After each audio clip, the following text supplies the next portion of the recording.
Andrew, you look like a cowboy in a cinch shirt, This is probably the closest thing I'll be to a cowboy. It's this jacket. I got a little niece. Yeah, you want to see her? Yeah. She's cute. You know, I didn't. So I'm just glad that she takes over us rather than Jim because she's actually cute. I folded these. But she's huge. So she's 91 and she's 6 They,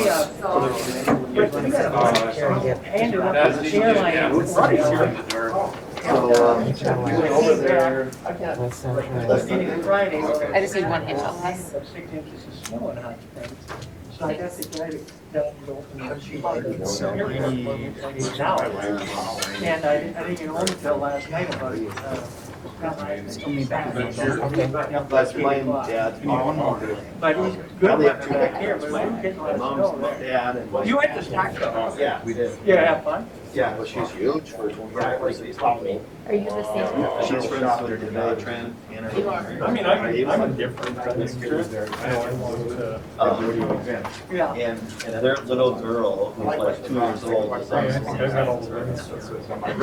yeah. I received a windfall of. You know, I got, I'm a grandma before that. Well, I know that Derek had one, right? So, yeah, and they were, she was pregnant, kids, just was, So this one on Friday, so I'm trying to figure out. Courtney has 3, all boys. Well, you're prepared. Okay, I'm here. It's nice to have her. Maybe like the best. Yeah, I feel good about it.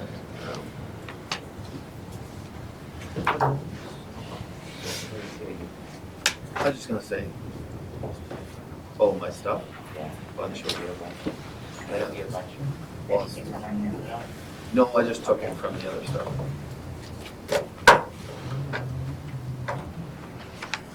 This is one of each candidate. I don't know Okay. if they're in order or not. Sure. I need it. I need the last 2. These two? No, oh, I need this one. And yep, these 2. Okay. Thank you. Yep. Are you, Tom and Sully are excited to run down to Chicago for themselves? Oh, that's okay.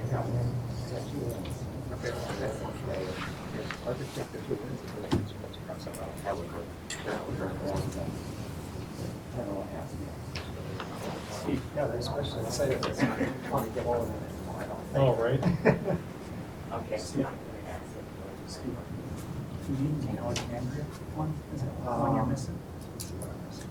That might be one.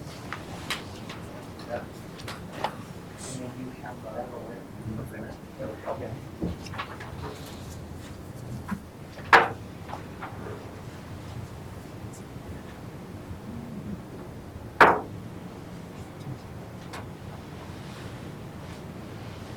Since it's about noon, Mike, do you need to hit record or anything over there? We're all set. Okay. All right, well, it's noon, so. I think I was at noon. Was that noon? Yeah, oh, just making sure. Yeah, so we'll begin. So thanks everyone for coming today. Again, the purpose of today is, I think everyone's pretty well acquainted in the room. Everybody know everybody. Mike Hartwick, City of Fergus Falls, HR Director, sitting over here.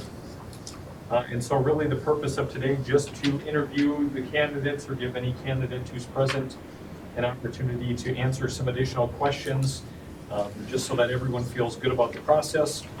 Mayor Ben Shire did pass along as well that he appreciates everyone's work and effort here. Says obviously, it's been a little bit of a trying process, but really appreciative of everyone staying the course as we work through this. We all want the same thing and just really the best for the Fergus Falls Airport.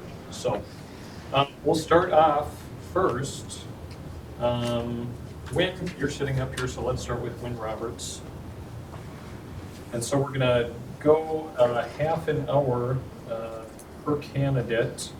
And we have kind of the same list of questions for everyone, just in the interest of time. We may skip a couple of questions and we'll do it consistently for everybody. So without further ado, Wynn, first question, what makes you the best suited candidate for managing the Fergus Falls Municipal Airport? I feel that I care deeply for the community. I I think that my involvement with the community and different people of the area will encourage the community's involvement with the airport. I believe that my military flying at several different airports gives me a nice understanding of what is enjoyable for an FBO.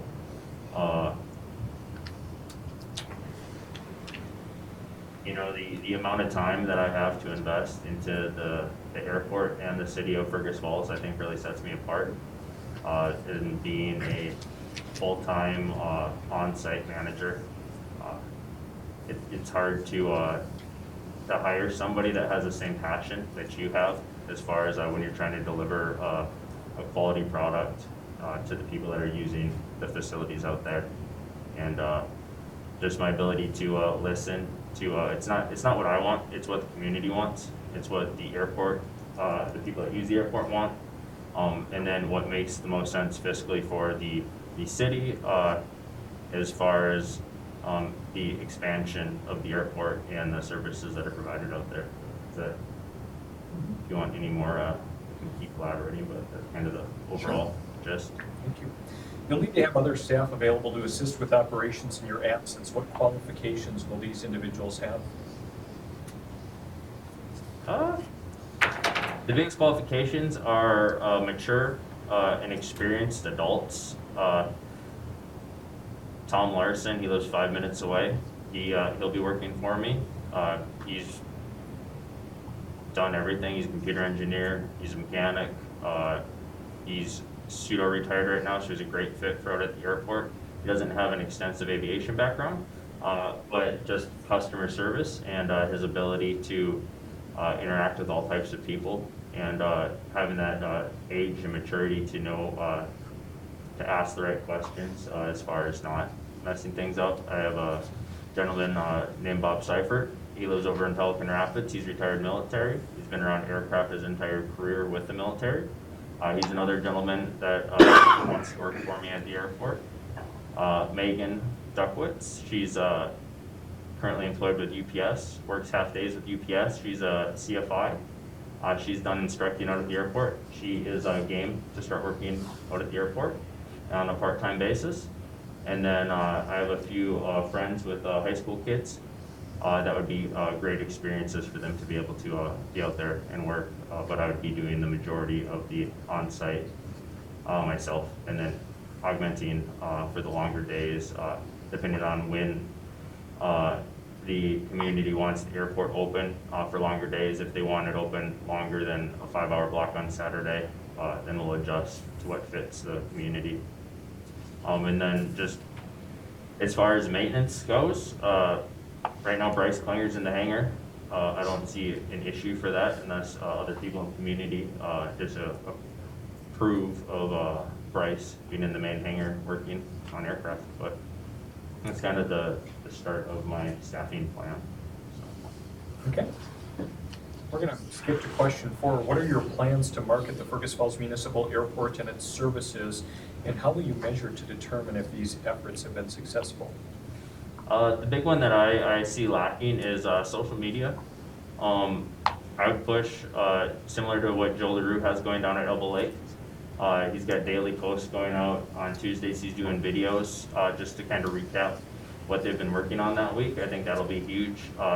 If people are game to be on videos or talk about flying in. The inside of the airport needs a little bit of a facelift as far as paint, improving just the overall flow of it, seating, lighting, just making it more comfortable and relaxing. If you walk into a well-established FBO, generally you walk in and you feel at home, you know. It's like going into a nice restaurant, it feels right. And Fergus feels a little bit more like a nursing home than that.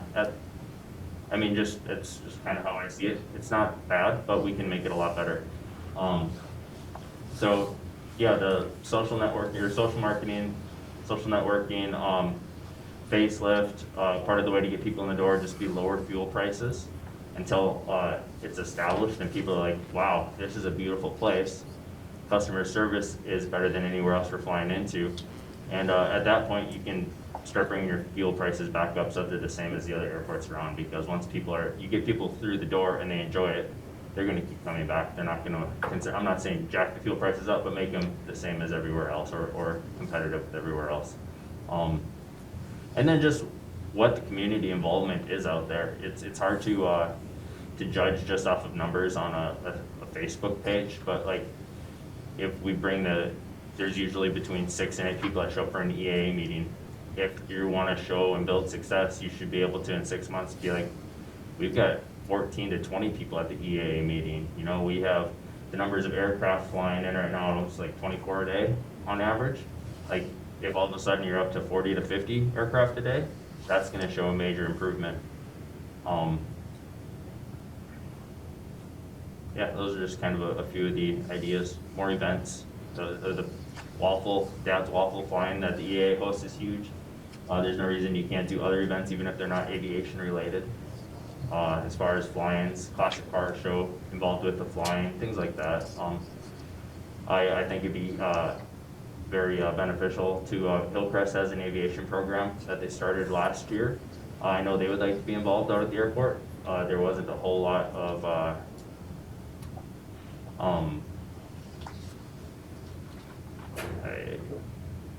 there wasn't a great response from the airport for Hillcrest. Just the timing didn't work out with the day and the kids. I've got access to some old helicopters that I'd like to bring in, and then be able to do community projects with those. As far as taking these 3 old Bell 206s and creating one helicopter that would just be a working replica, just to get people involved in aviation. So whether it be through Hillcrest or other kids in the community through EAA, bringing them in, just making aviation accessible to everybody. Jumping to question 7, what are some of the optional services you're able to provide airport customers?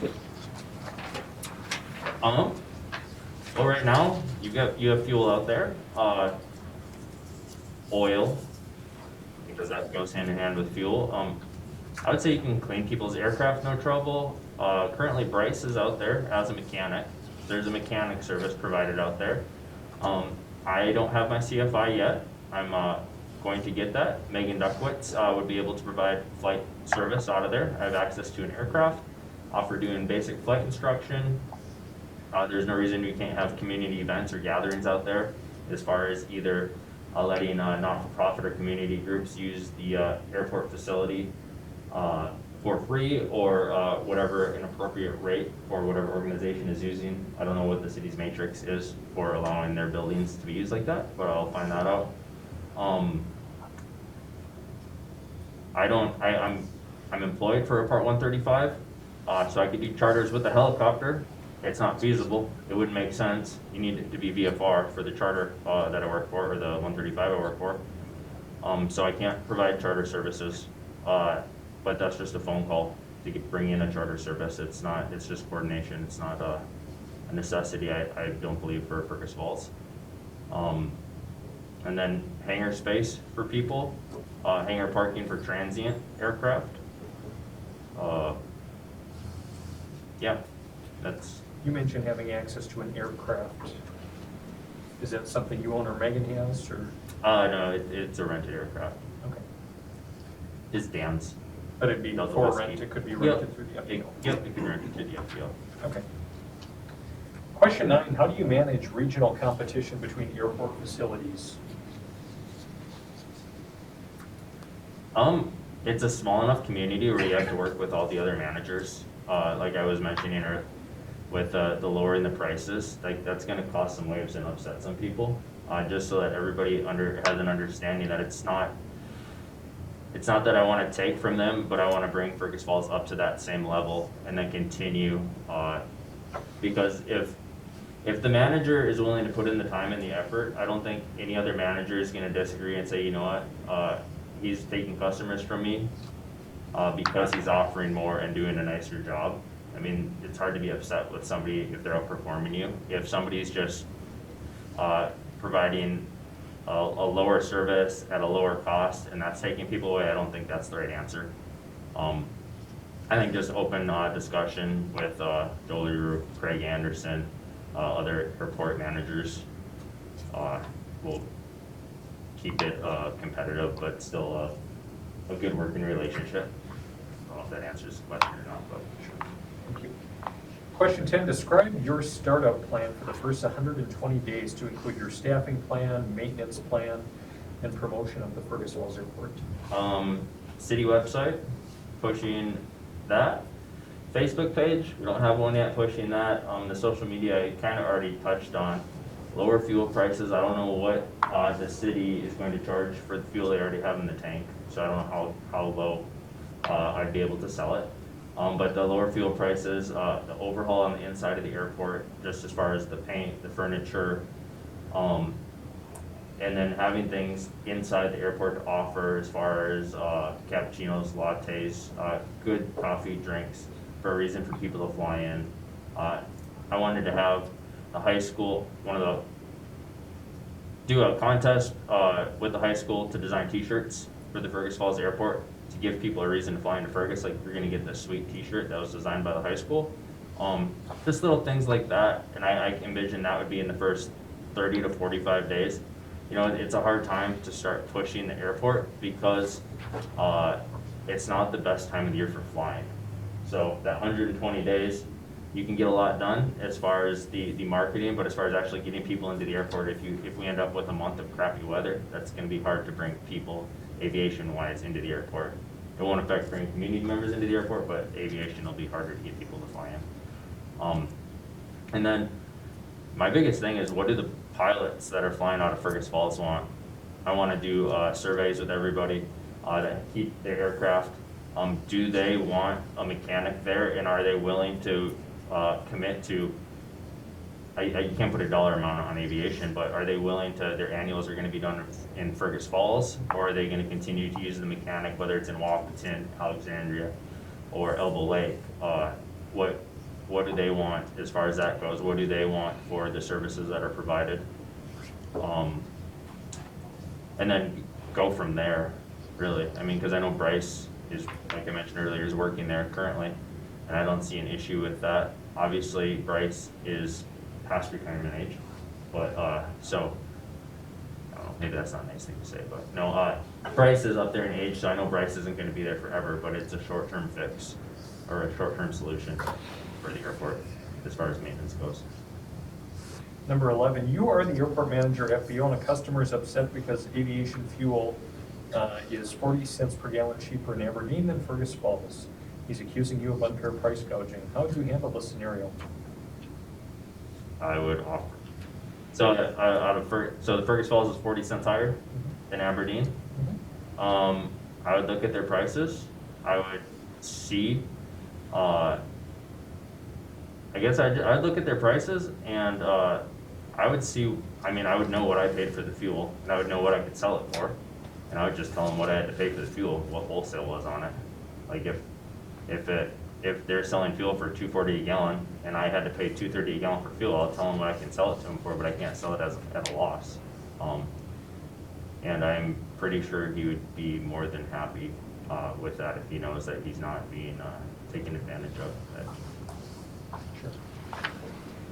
Sure. Question 12, describe your past experience and or involvement with the Mndot Aeronautics and the FAA in regards to state and federal grant programs for airport development or any other development for that matter. I don't have an experience with them, but my experience revolves around the relationships I've built. I have a good working relationship with Mike Haugen. He's on the Fargo Airport Advisory Board, and I have an open line to Sean Doberstein up in Fargo. So I know you don't necessarily talk to a larger airport and their manager to try to figure out what you should do to take funding from them or bring more funding to your small airport. But when you have people in mentor situations like that you can reach out to help, that's huge. I know the city works on the grants also. Yeah, my biggest thing is outreach and knowing your limitations so you know when to ask for help. Because one person can't make everything happen, but as a community, talking to the right people, you'll be able to make the best decision for the airport. All right. Question 13, you're the airport manager at FBO and a longtime friend of pilots, delinquent in paying his or her hangar rental by 2 months. How do you handle this scenario? put their hanger on the market. No, no, understand what the situation is, what the issue is, how you can work it out. It's just like if somebody's behind on their rent for their house, you know, usually there's a reason. If you're seeing them driving around in a new pickup truck, there might be another question, like ask Brent why I sold him the new truck. No, not to get funny on it, but you have to be real to people. Obviously, you can't lose money, you can't take losses, but at the same time, you have to be understanding of situations. And yeah, at the same time, you can't give somebody else a handout, and other people are seeing that and wondering why they're getting that for free. But yes, you just have to. Everyone's human. Sure. Question 14, why do you want this opportunity? I believe I can bring the community's involvement in the airport in Fergus Falls to a much higher degree or a higher level. Growing up, I never thought I'd be able to fly. I didn't come from a family that was an aviation family. I had no idea how to get into it. I kind of had this idea, and I started doing flight lessons with Dan Vigasaw, and I loved it. I didn't finish my fixed wing with him, but then the Army gave me the opportunity to go to flight school, and having that really opened my eyes to the possibilities in aviation. And I want to be able to provide that for the community. It's kind of you have a couple different prongs. You have the people that love aviation that are flying out of the Fergus Airport, and they're established in the community. You have people that just see it as a dream, and then you have people that have no idea what it is. And to be able to give the people that have no idea what it is, that they can see this is an option, there's an airport, and I can get involved in it for a reasonable price, or just in events that you don't have to pay for. And then for people that knew that they wanted to do aviation, but there's no way they'd ever be able to afford it, that there's a place that they can go for mentorship and find ways, because there's grants through the EAA. There's all kinds of money available. If people have a desire, we can find them the money to make them pilots. So, or mechanics, or ground personnel, or FBO managers. You know, everybody thinks of aviation and think of a pilot. Pilots only make up this much aviation. Everything else is what keeps the aircraft in the air, makes the aircraft go. You know, it's a huge picture for aviation. I'm going to jump back to question 6. Describe your experience running airport operations specific to hangar rentals, fueling, aircraft rentals, flight instruction, hosting special events. My biggest experience with the fueling and whatnot is just with the Army, as far as testing the fuel every day, sumping, the aqua glow checks, changing out the filters, and then just proper grounding and natural fuel in the aircraft and making sure you're not putting contaminated fuel in the aircraft. I worked out in the Black Hills this summer doing flight tours, so that was the exact same thing as far as the fuel maintenance is concerned. But the customer service was huge for tours, because that's all you're whining and dining people and giving them the best view of Mount Rushmore that you can, and Crazy Horse and the rest of the Black Hills. So I don't have FBO management experience. I have customer service experience with the tours, and then just customer service as far as in the military, because you're flying around these high-ranking people. And then you're also flying around these people that aren't high-ranking, but everybody gets the same treatment. You take care of everybody to your utmost. Yeah, I don't know. Flight instruction or special events? Special events. Aviation-wise, not so much. We held a candlelight ski in Fergus Falls 2 weeks ago. I was spearheading that. I brought a couple hundred people out just within the community without hard advertising. The flight instructing, I paid for flight instructing, but I haven't done any flight instructing. Anytime I'm in the aircraft with people, I'm explaining how everything works. I'm giving them kind of an impromptu lesson on the helicopter, because it's such a unique machine. But all I can say is I'm planning to get my CFI still, so that I'll be able to make that an option. Question 8, please outline the steps necessary to complete an inspection of the airport runway lighting system. I don't know how to inspect airplane lighting. I'd have to learn how to do that. Okay. And we'll jump back. I didn't think we'd have time for all these questions, but we'll end up asking all of them. Question 3, you're required to maintain an accurate record of all maintenance work performed at the airport. What process would you use to facilitate the requirement? I guess I would get together with Bryce Klinger, because he knows everything there is to know about maintenance. I'd ask him his thoughts. I'd reach out to Joel LaRue, and I would ask Joel LaRue the best way to do it, because he does it every day. And then formulate a system that works properly for Fergus Falls. I mean, as I said earlier, I don't have all the answers, but I know how to get the answers. And I'm not afraid to ask people for help, because it's a small enough community where if you're not willing to put your own shortcomings out on the table, you're not gonna last real long. Question 5, the FAA requires frequent inspections of all runways, taxiways, taxi lanes, and the general aviation apron. What special hazards would you be looking for in this inspection? I thought,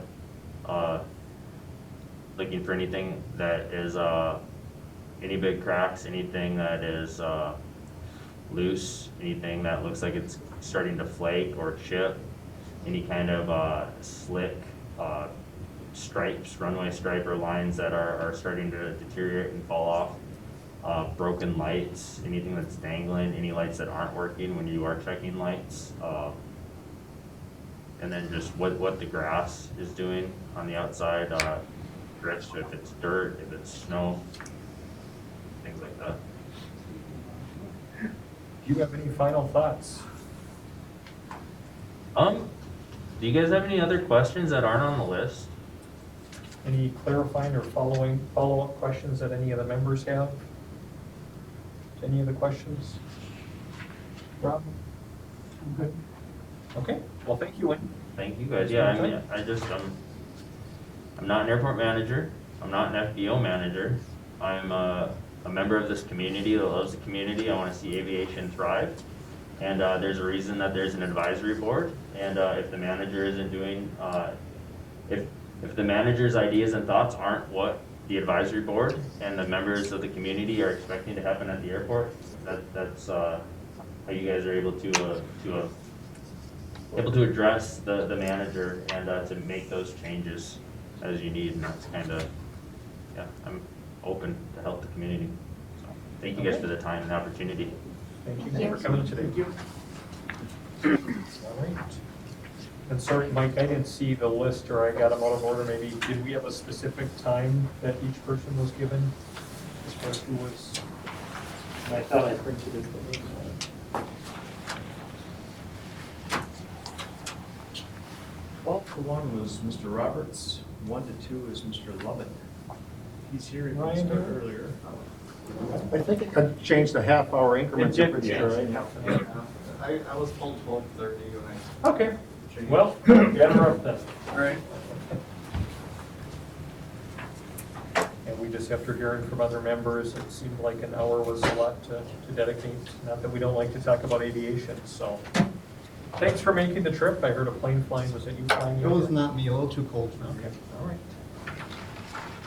Is that your final answer? Yes. Craig, what makes you the best suited candidate for managing the Fergus Falls Airport? I'm the most experienced in terms of airport management.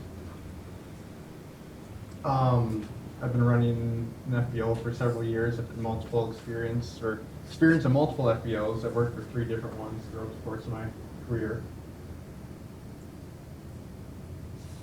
Okay. Question 2, you'll need to have other staff available to assist with operations in your absence. What qualifications will these individuals have? Majority of them need to have experience in aviation, whether it's with an FBO or even, as a pilot. They have to understand aviation. Not everyone has to, but, majority do, so that if you bring someone in that is getting their feet wet, they have people to look to. Okay. And board members, feel free to chime in if you have questions along the way too. Question 3, you're required to maintain an accurate record of all maintenance work performed at the airport. What process would you use to facilitate this requirement? You're talking airport maintenance, right? Like Airport. fixing lights and whatnot? I believe so. Yep. 3-ring grinder, and whoever performs it will document what they did every day along with their initials. And then if the task is completed or if it was not completed, what they have to do to complete it. I think we should change that question to airport maintenance, because I interpret it the same way Wynn did, that he was thinking maintenance on aircraft or Yeah, I got that. So we should, or ask both. And I guess I looked at it both ways. I thought maybe, him talking about people like Bryce who's knowledgeable about the airport and Joe, I could have seen it either way, but anyway. Okay. Question 4, what are your plans to market the Fergus Falls Municipal Airport and its services? Depends on which service. So let's talk about flight instruction. Fergus's location, you can draw from quite a wide area. All the way to the border, even past the border, up to the Fargo-Moorhead area, Wapton, Breck, east to about Ashby, Evansville, perhaps. South and north, you could go quite a ways too. I mean, we're looking at probably a 40, 50 mile radius you can pull people for flight instruction. So a lot of times for there, it's going to neighboring airports. What I do in ALEC is I go to the neighboring airports, develop relationships with the other managers, and then when someone comes to their airport inquiring about flight instruction, they send them to our location. So that would be something similar here. You could talk to the people in Wapton, Pelican Rapids, Battle Lake, other area airports, Elbow Lake, develop those relationships with the people at the airport.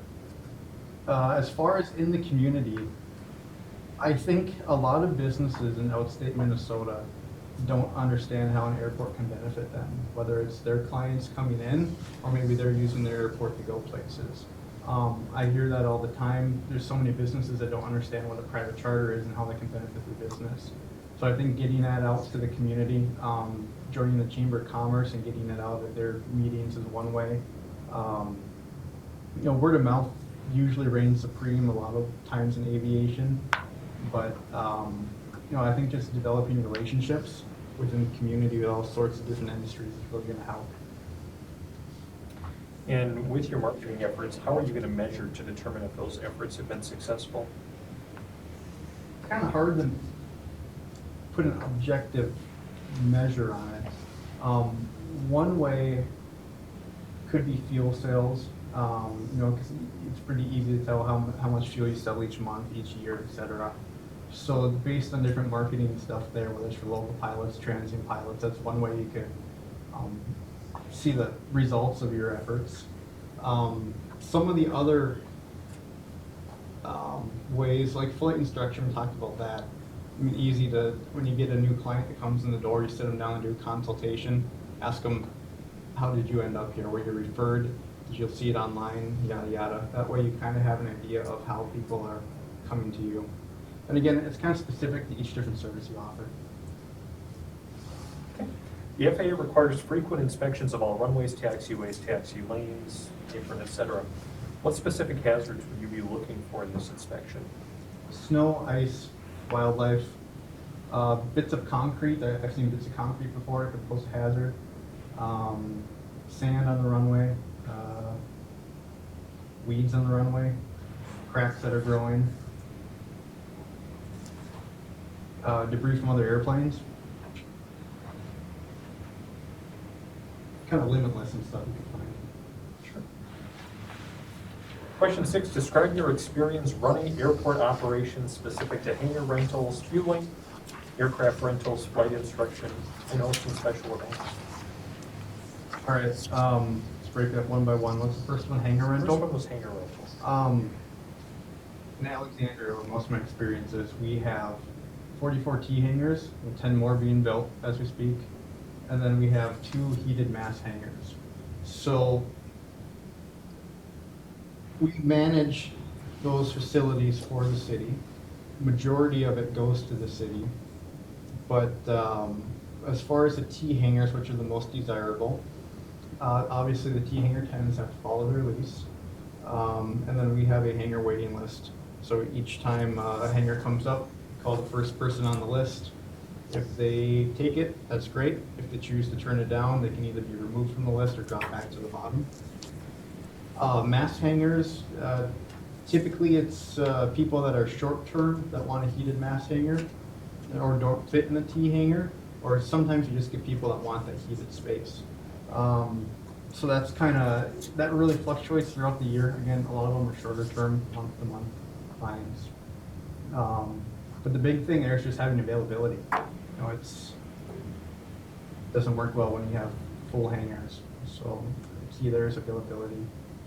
What was next? Fuel? Can I ask just really Yeah. quick about the hangars? Have you had any experience with airport standards and enforcing, having airworthy aircraft? And what's been your approach in Alexandria? So that was a big problem, and it was before I was the manager, but in 2014, they overhauled the T hangar contract quite a bit. And what they did is they put provisions in there that you had to have current FAA registration, and you had to have a current airworthiness certificate, and you had to have a current annual inspection. And there's some leeway on the annual, if how time goes, sometimes you don't get around to it for a few months, or if you're in the process of building something, they'll give you leeway. But it did kick about half a dozen people out that were having their hangars basically to store their snow blowers and whatnot. So that worked to an extent. And then we require all the tenants to provide the city that proof every year. So they come in and drop off a copy of their annual, copy of their FAA registration, which you can also see online, which is I like to do. So that's how we combated that. Okay. How about your experience fueling with aircraft rentals and instruction? Fueling, throughout the different FBOs I worked at, I fueled everything from a two-stroke kit fox to a C-17. Single point, over the wing for jet fuel. Obviously avgas is all over the wing. I don't think there's really too much to add there, just plenty of experience. Flight instruction, personally, I've done 2,300 hours of flight instruction. Typically, between myself and our other instructors, we probably perform 1,500 hours of instruction per year. Just kind of averaging it over the past couple of years. Then what was the last one? I talked about aircraft rentals. Rentals would be similar to the instruction. A lot of people that are taking, a lot of the rentals are from the students. Not often do you have people rent it. You might get a person that rents it once every other month or once a month, but a lot of active pilots are either going to buy something or join a club. But I think the key there is just availability. What about hosting special events? I've done several. I always encourage our different groups at the airport to host them, just because I can't do everything. But I have hosted your typical flying breakfasts. I've tried the luncheon type deal before, pork chops. I've hosted hangar dances before, World War II themed, and then just kind of your 80s cover band also. So I've kind of ran the gamut on events, but I always encourage other groups to participate as well, whether it's EAA or Civil Air Patrol or whatnot. Question 7, what are some of the optional services you're able to provide to airport customers? Optional services, talked about the charter earlier. We do have a charter certificate, so that's ready to go. If someone called, we can do a charter. I'm trying to think of what was on the list there. I know catering was on there, which isn't a problem. Catering is usually on request from corporate jets and whatnot. Not often does that occur, but it's possible. What else did we talk about? Talked about flight instruction. Talked about aircraft rental and flight instruction. Fuel and oil sales are kind of one and the same. Line service is obviously a requirement. And then A&P mechanic. So the plan with the A&P mechanic is I have one, possibly two guys that work for a freight company up in Fargo. They work nights, so they are available your typical business hours on demand. So if something was needed, they can run down from Fargo and take care of the maintenance services. So it'd be kind of like a retainer on demand type thing. Okay. Question 8, please outline the steps necessary to complete an inspection of the airport runway lighting system. So, what we typically do for a runway check is we have a truck with flashing lights on it. So we'll key up the lights on the runway. So you got them on high intensity. Drive down each side of the runway. And then there's 2 runways, so I suppose you'd be driving down each runway twice. Take note of any lights that are not working. and at the completion of your inspection, go back to those lights. A lot of times it's just a bulb that needs to be replaced, so go ahead, see if you can change out the bulb. If it's deeper than a bulb issue, if it's a wiring issue, then it gets a little trickier in evaluating, okay, is this something we can do ourselves? Do we have to call the electrician to do it? The approach lighting system, it's different for every system, but depending how many lights are out, you might have to put a note out that it's inoperative. Your typical runway edge lights, it's not, you don't have to do that for, but again, depending on the approach lighting criteria or the type, you might have to put a note out for it. How do you manage regional competition between airport facilities?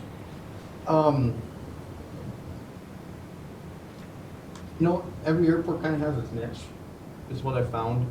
And in outstate Minnesota, it seems to be a lot more working together rather than working against each other. As an example, both Wilmer and Benson do really well in Moonies.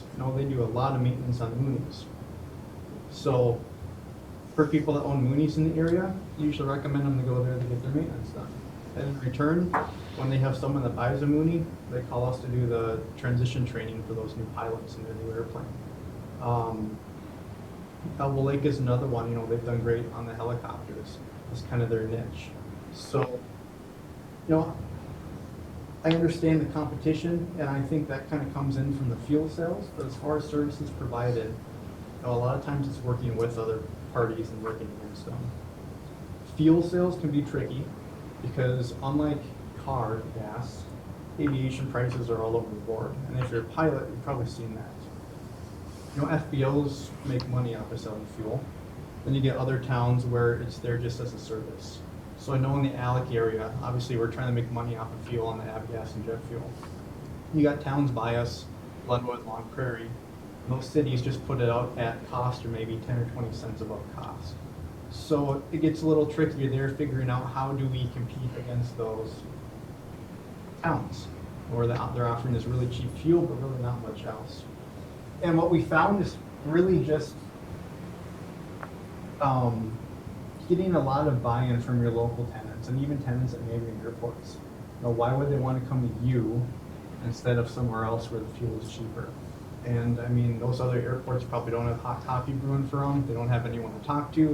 If it's negative 15 like this morning, there's nobody to help start their airplane or maybe put it in a heated hangar. So it's kind of providing those ancillary services to get them to buy in and support your airport more than these other airports where there might be cheaper services. Describe your startup plan for the first 120 days to include your staffing plan, maintenance plan, and the promotion of the Fergus Falls Municipal Airport. Staffing plan was laid out in the proposal. Staffed Monday through Friday, 8 to 6. Weekends, as of now in the plan, it's 9 to 1. But 120 days will kind of move us into that spring and summer time frame. So weekend hours might have to change just based on demand. But And was your weekend, was it just Saturday or Saturday, Sunday? Saturday 9 to 1. But as we move into the summer, I'm thinking that have to be extended, like a full day on Saturday, like 9 to 5. And then Sunday would be discussed too, again, just based on availability. There's a lot of times, like this past weekend, where we have staff in ALEC that go 16 hours without seeing another soul, just because, again, no one's flying when it's negative 20. But that would be a staffing plan. Other plans you asked, you said promotional plan. Promotional plan with the airport in general, like I said, I'm big into the Chamber of Commerce and a lot of stuff that they do. I'm a big supporter. So I would get involved in the Chamber of Commerce, go into their member meetings, promoting the airport there. Other methods, the first 120 days kind of moves us into that spring, summer time frame. I know EAA does their annual pancake breakfast at the airport, which I hope they do this year, and I would be 100% supportive of it. I'm a huge EAA supporter in general. So whatever we can do to help make that happen and make it as good as it could be, that's a huge thing for the airport. And even more than just serving pancakes, kind of making it an open house making sure people can see all the equipment at the airport, from the tugs to the snow plows. It's a huge day for the airport in general. So those are a few ideas. Is there anything else in there? It's kind of your 121 days staffing plan, maintenance plan, and promotion of the Fergus Falls Airport. Maintenance, I kind of discussed. I got a couple of guys on retainer, more or less, so if need be, they'll come down. They're certified AMPs working on their IA certificate, so they can't do annuals, but they can do basically everything else underneath that. You're the airport manager, FBO, and a customer is upset because aviation fuel is 40 cents per gallon cheaper in Aberdeen than it is Fergus Falls. He's accusing you of unfair price gouging. How would you handle the scenario?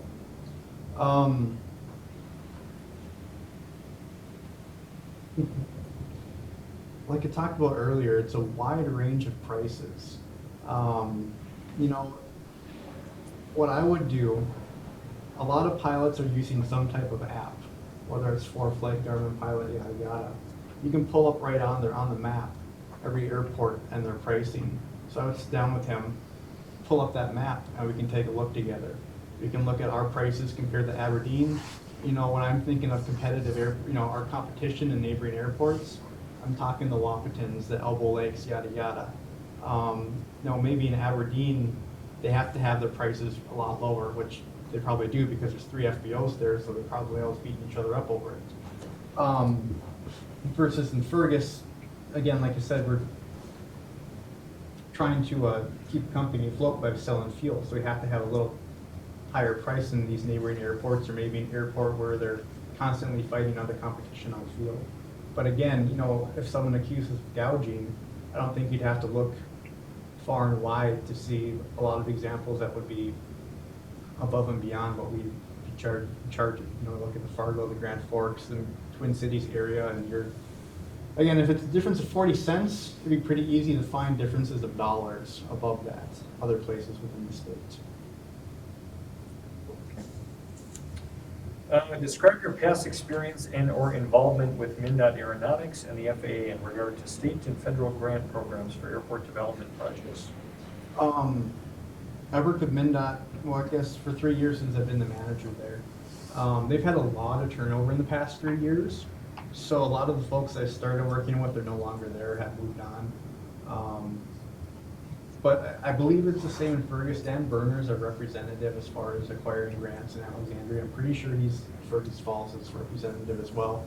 So I've been working with Dan for several years, developed a relationship there. It's a pretty streamlined process. Every year Mndot wants an update of your CIP, your capital improvement plan. So we get that to them every fall when they ask for it.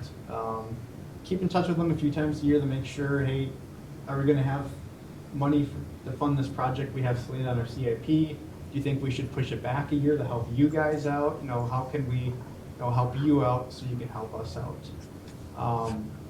I volunteer with Mndot every year at Oshkosh. They do a booth down at Oshkosh, and they like to have ambassadors there from different airports.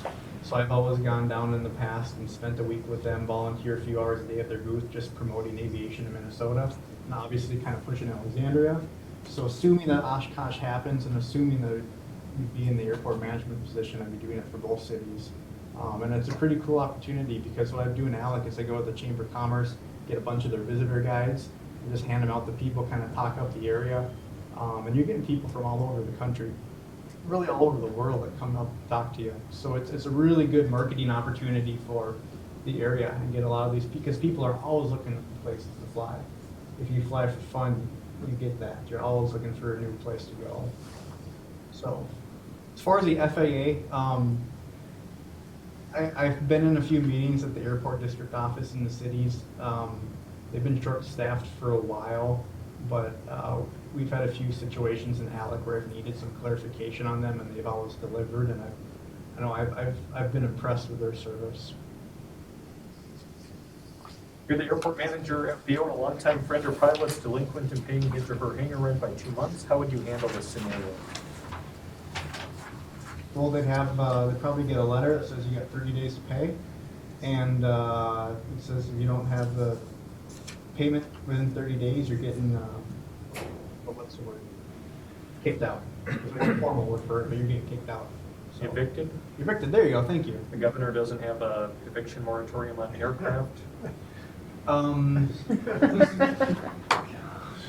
Not to my knowledge, but, yeah, I don't like favorites, I don't play favorites, you know, and I think if you have friends or pals or whatever at the airport, they're obviously gonna be there to support you, and, you know, if they're not doing their part and paying their hangar rent, they're not really someone supporting them, so. Sure. Not concerned. Okay. Why do you want this opportunity, Craig? A few reasons. Number one, it's, you know, we provide a service I think Fergus could use. You're looking for FBOs to come in. We have something to provide you that I think would benefit the city and the whole county. I have a lot of clients up here at the Fergus Falls Airport, and I'd like to establish more relationship with them and see them more often. And I've been up here doing a flight instruction with them before. I've flown for Otter Tail Power before, and I have a fairly good grasp of the airport, and just, you know, really think that I can breathe some life into it. Any final thoughts? I don't believe so. Anyone have any questions for Craig? Yeah, a couple follow-ups.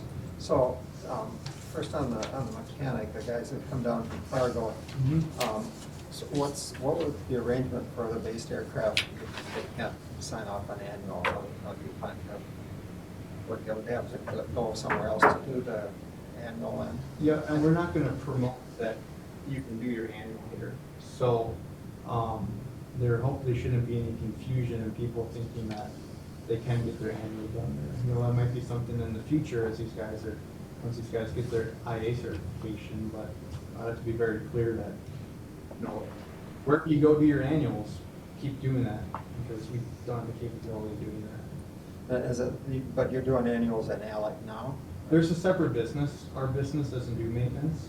There's a separate business that does. That's still vendors or? Correct. Yep. And then similar question on the flight instruction. So if there's no instructor living here, how do you make that economically work? So somebody's got to spend 2 hours on the road to come up here, and you bunch the lessons, and then at the same time, if you could address, you know, there's no rental or instruction aircraft available here. So if somebody walks in off the street and says, I want to learn to fly, you can't really afford to deadhead an airplane from Alexandria up here and back for 45 minutes of flight time. So how do you work that? The long term is to have an aircraft based here.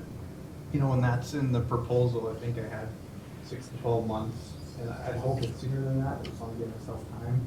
But the plan is to have a 4-seat airplane based here. Up until that point, you're right, it takes some shuffling back and forth, and fortunately, it's our slowest time of the year, so that can happen. We can have an airplane kept up in Fergus for a while, and if it was needed, we can flip-flop them back and forth. Instructor-wise, I would like to have someone that lives in Fergus. You know, and I'm not gonna hire anyone until we have a contract in front of us, but I think that's really important to have someone right there in Fergus that can be there most days or every day, rather than having to dedicate 1 or 2 days a week to drive up from Alec or Fargo or whatever it is. Thanks. Any other questions? All right, thank you, Craig. Yeah, thank you.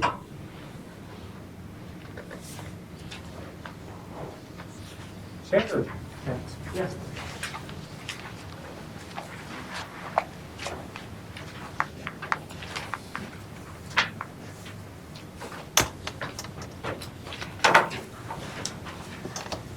What makes you and Stacy best suited candidates for managing the Fergus Falls Airport? Well, man, there's a lot of thought there. The airport is sitting on the land of my grandmother-in-law's farm, so it goes back a very long way for me. It's the first place that I came to, and I came to the United States to learn how to fly. So it's this airport that I learned how to fly. So I have my memories start right from day one, right there. And when I first got here, I wanted to go to the airport, and I loved being at the airport. And I spent the majority of my days out there from morning to bothering Randy. I was out there running around, and Over the years, as our aviation careers progressed, I noticed that I did not love going back out to the airport anymore, and that I missed just little bits and pieces of feeling at home in a place that I used to feel at home. So now I see that there's obviously an opportunity to do something with it. So what makes it suitable is that we have a drive that's beyond any others. I'm convinced of that. In our hearts, we want the airport to succeed. Our business involvement in Fergus Falls is more than any other candidate would have. So for us to marry a love for aviation, the community, and our whole lives being here, so everything we do and everything we say would arguably propel the airport to be a better place. So it's just what makes it suitable. It's all of our experience combined: commercial aviation experience, property management experience, community involvement, business operation of Fergus Falls. It's everything combined. Okay. Yeah. You'll need to have other staff available to assist with operations in your absence. What qualifications will these individuals have? I suppose it'd be job depending. So if it's somebody just working the line, I don't think, if they have an aviation background, it'd be great, but if they don't have it, it's teachable. So fueling aircraft, it's nice to have experience, but you can teach somebody how to do a proper job. If it's a customer service issue, somebody sitting behind the desk, then again, it's the same thing. It's great to have customer service experience, but if somebody can smile and answer a phone and be friendly, then that's a good qualification. If you're talking about maintenance, then obviously they have to have a maintenance background. It can't be a new person just sitting around there. So I think that question is a little bit hard to answer because it depends on each job function that we'd be after. You're required to maintain an accurate record of all maintenance work performed at the airport. What process will you use to facilitate the requirement? A general log. I mean, there should be a general log for everything airport related, and a daily meeting to make sure that entries are going in, what the entries mean, and then a follow-up process to make sure that whatever got entered actually got addressed, and if not, what we have to do to get it done. So just a log and daily activity to make sure that log is maintained. What are your plans to market the Fergus Falls Airport and its services, and how will you measure to determine if these efforts have been successful? The measurement of success, I think, it really comes down to revenue. If revenue is coming in the door and it's increasing on a monthly basis, it must mean that activity is there and people are using the airport. So if revenue is up, that means daily use is up, that means people are using the airport, it means airplanes are coming in. So I think revenue is the best measurement to see if it's going up. It's not necessarily the best measurement to see if it's going well. That return customers would indicate that. I mean, as long as people are coming back, then it's a good thing. So daily operations, what is it, about 8,400 a year? It should be triple that in Fergus Falls at least. So I'd say if they keep going up, the higher we can get them would be the best measure of that it's going the way it should be. Was that a two-part question you asked me? Was that? No. Well, how will you measure to determine if these efforts have been successful? Okay. But I guess basically. The FAA requires frequent inspections of all runways, taxiways, taxi lanes, and the general aviation apron. What specific hazards would you be looking for? All the good stuff that we see out there, I suppose. But yeah, just the old, snow, ice, any weather-related things, sand, foreign debris, so fog. What do we all find out there? Nails, screws, lip gloss, anything. So anything, and then tall grasses, wildlife. Depending on which part of the airport we're looking, but anything that can get sucked into an engine or cause a disturbance upon landing. Describe your experience running airport operations specific to hangar rentals, fueling, aircraft rentals, flight instruction, and hosting events. Well, so we don't have direct experience operating an airport because we've never done that before. So that's the short answer. But been in and around the airport for so many years that we've done all of those things.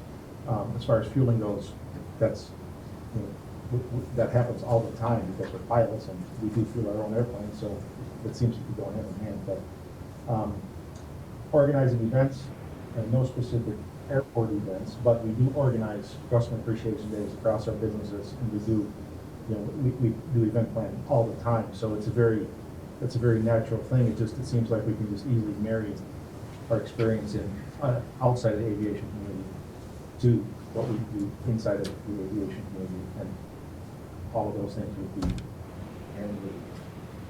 put together, I think. What are some of the optional services you are able to provide to airport customers? You know, Fergus needs rental cars, so we're definitely willing to commit to rental cars within 30 days. Fergus needs maintenance.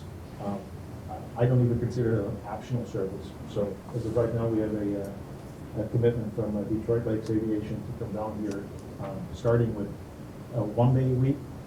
It'll be the same day, and then moving it up as needed from there. That's only an interim solution. We would like to see just a full-time maintenance facility, and if we cannot contract that out, then we will start it ourselves. Either way, that's the end goal. That it's just maintenance, full-time on the field, 5 days a week, not going anywhere else. Annuals inside of Fergus. Everything happens in Fergus Falls. Okay.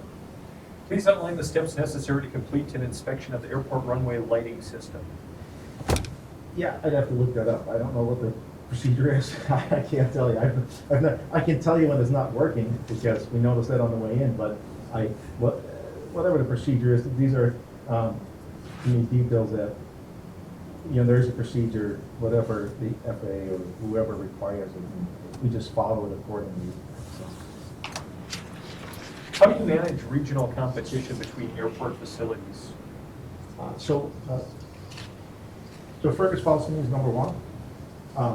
As far as the competition goes, I view them all as competition. I think we have to do whatever we can to drive traffic to Fergus Falls. So first things first, fuel pricing is a key issue no matter what. So fuel contracting is arguably the most important. If there is a fuel contract price in Fergus Falls, then I think more traffic would come to Fergus Falls. So as long as we get the fuel price under control, then I think a lot of the rest of the pieces will fall into place. But I consider we have to do everything we can to provide as many services as possible, the best way possible, to make sure traffic comes to Fergus Falls. If they don't go to other airports, that's a bummer, but this has to be number one. Describe your startup plan for the first 120 days to include your staffing plan, maintenance plan, and promotion of the Fergus Falls Airport. So staffing, you know, wintertime, 8 to 5, 7 days a week. Summertime, 7 to 7, or more is needed, just 7 days a week. I don't think the Fergus Falls Airport should be closed any day. I don't think it should have part-time hours any day. I think somebody should just be there and operate the airport, and just make sure that we can handle whatever comes our way. If there are quiet days and there's no people flying in, that's fine. There's plenty to do to make sure that the facility is up to par for when that does happen. So that's the staffing. The first 120 days, aircraft rental will be there. Flight instruction will be on day one. Maintenance will be on day one. And the rest, I'm trying to think if I'm missing something, but I think those are the key issues right there. Promotion, fuel contracting goes hand in hand with that. So if we have a fuel contract like through an organization like CAA, that would be our first goal. It'll take 90 days to do that. We're already in talks with them to make sure we can do this. Everything is set up to do that. We just have to make sure that we're in a position that we should be asking for it. So CAA pricing will be in place either way. And then once that happens, it automatically attracts people that fly over Fergus because you have fuel pricing, it's a place to land. With the runway availability in Fergus Falls, especially the long runways that we have, and the wide open space around it, it makes an ideal airport to actually land, refuel for any crossing traffic. Other promotion, obviously social media is something has to happen. I mean, social media It needs all kinds of attention. The social media bit, we do that across all of our businesses. It's an easy fit for us. It makes sense. I think we would promote it like we do any other business.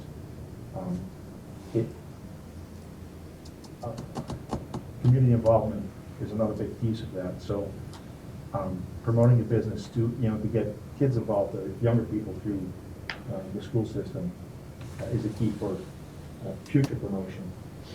And then an air show. Air show needs to come back to Fergus. It needs an air show. Obviously, with COVID, that's a little bit hard to plan out. But as soon as that lets up, and if we are allowed to do something, then we will put an air show back in play right away. You're the airport manager. A customer is upset because gas is 40 cents a gallon cheaper here than it is in Aberdeen. He's accusing you of price gouging. How would you handle this scenario? I would give him the same price that he found elsewhere, show him that he can do a better job than most any other place through service. Ask him how he found that information, tell him we'll review it, and hopefully in his next visit, we can work something out that's a little bit more suitable for everyone. Describe your past experience and your involvement with Mndot Aeronautics and the FAA in regard to state and federal grant programs for airport development projects. Yeah, we don't have any experience with that. You're the airport manager. After you own a longtime friend or pilot's delinquent in paying his or her hangar rent by 2 months, how would you handle this scenario? That's a little tricky. If it's a longtime friend, I would like to think that I already know about the problem, and I would like to just help them out and pay it. But that would be at my expense. And if there's no end in sight for the trouble, then eventually we'd have to take it. But there's no, I mean, if the question is a friend, right? Yeah, a friend, but specifically a friend, then I think friends need to work together. So I would not be, it would just be paid. And as long as we're talking about hangars, one clarifying question from earlier that we had asked Craig as well, talking about, do you have any experience with airport standard plans, and how would you handle the scenario of hangars and making sure that hangars are only being occupied by airworthy aircraft? So we've been thinking about this a bit, and it seems like right away, if there are non-airworthy occupants, I think the rent should double or even triple for those people, give them a little time to sort that out. But I think there should be a system in place where they automatically get pushed out, so we don't have to necessarily evict the person right away, but if we just up their rent accordingly, hopefully drive them, make a different choice in the future, and then make room for airworthy occupants. Why do you want this opportunity? I think we covered that a little bit in the beginning. The airport needs to be better. Its economic impact in Fergus Falls can be quite tremendous. If we can keep everything local in Fergus Falls, so if we have all the services, that means all the dollars stay in Fergus. We can attract more business to Fergus because it will be accessible. The airport has so many opportunities that it can bring that just having it operational, fully functional, and desirable would automatically draw other people to want to use it. So it just needs to be part of the community. And for us, that's every day we're involved with business in Fergus Falls.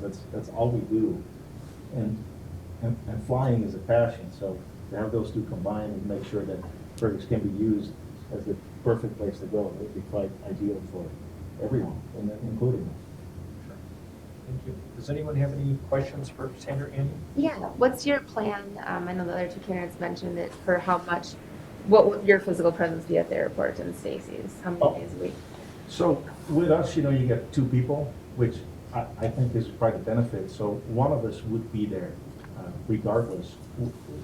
I think it's actually perfect that there's two of us because it allows us to focus on everything and make sure that somebody is always there. So we would see no reason not to be there. It'd just be an everyday thing. And we can actually, when we say every day, one of us would be there 7 days a week, at least for the very, if we're talking 120-day startup plan, for the first 120 days, we would just be there to make sure everything is going according to plan. Other questions? All right, thank you, Sandra. Thank you. See, we've got 2 guests here. Would either of you like to speak? Any public comment? Brent or I Andy? do have a question, but not for the applicants. How are we, I've been flying on this airport since 1988, where the numbers I'm coming up with, what I hear is 23 and 24 movements daily. I don't ever recall any numbers like that. Where are we coming up with those numbers, and how is that being determined? I would guess probably off the Aeronav website, and does that come from Craig, you probably know the best, from the Aeronautics department, they survey it? Yeah, there's third-party sites like airnav.com that have that a lot of people get it from.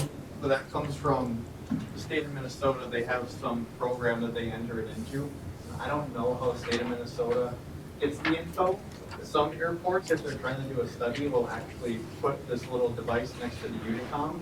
And every time someone talks in the Unicom, I think they equal like every 3 radio calls as a operation or something like that. That's how they estimate it. Okay. But, they're not doing that everywhere. So I don't really know how they come up with the numbers, on an annual basis for all Sure. these small airports. Okay.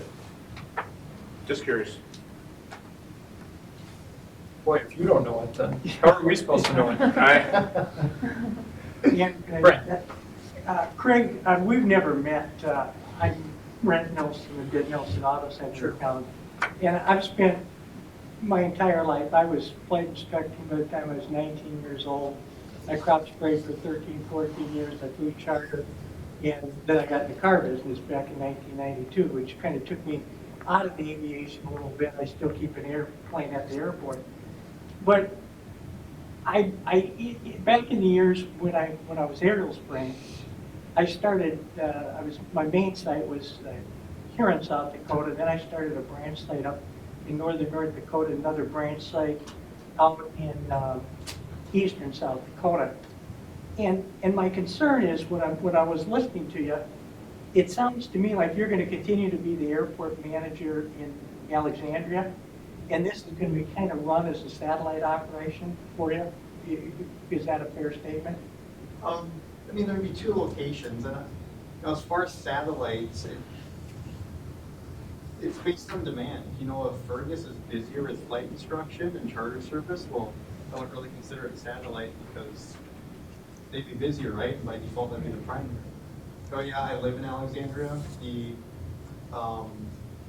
invoicing, all that stuff would be done in Alexandria with their other staff that does that. But I think it just depends on how busy each airport is.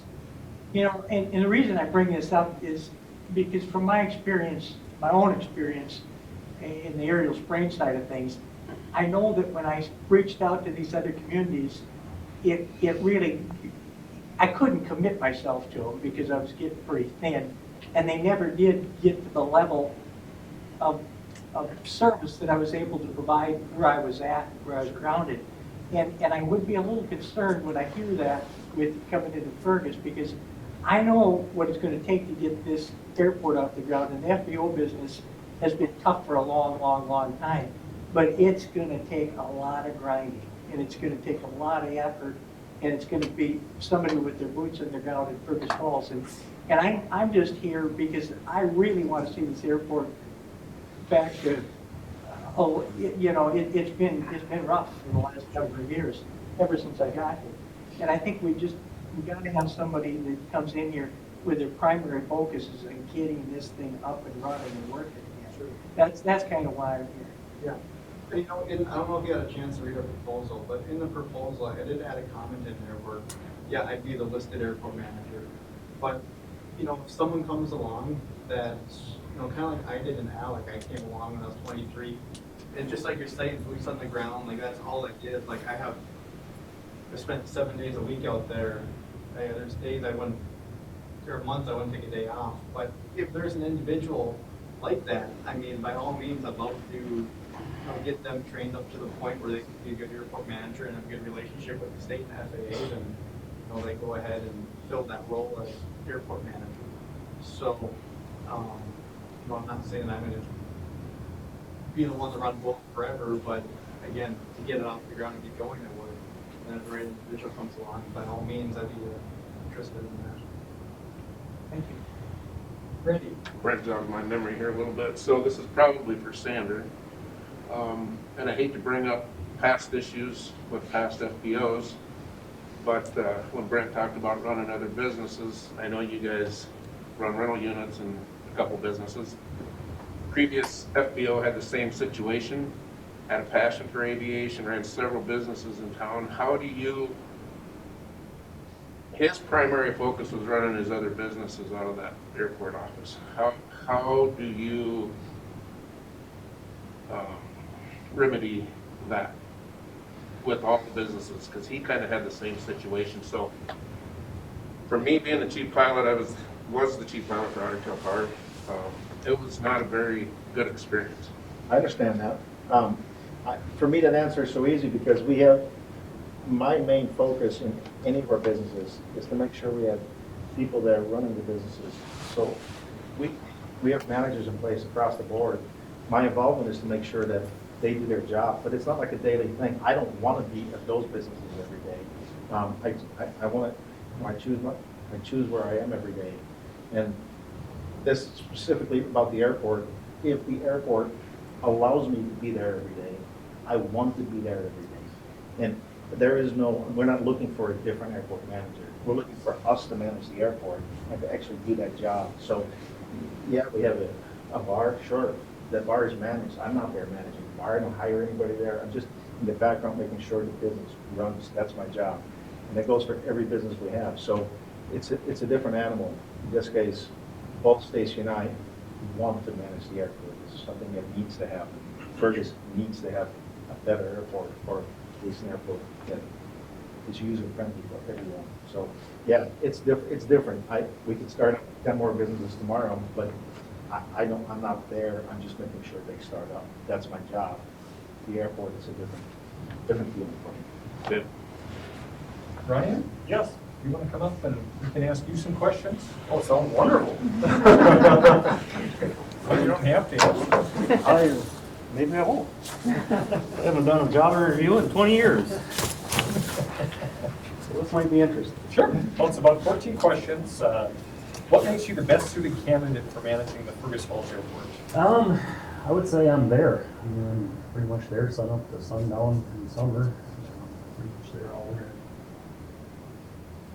You'll need to have other staff available to assist with operations in your absence. What qualifications will these individuals have?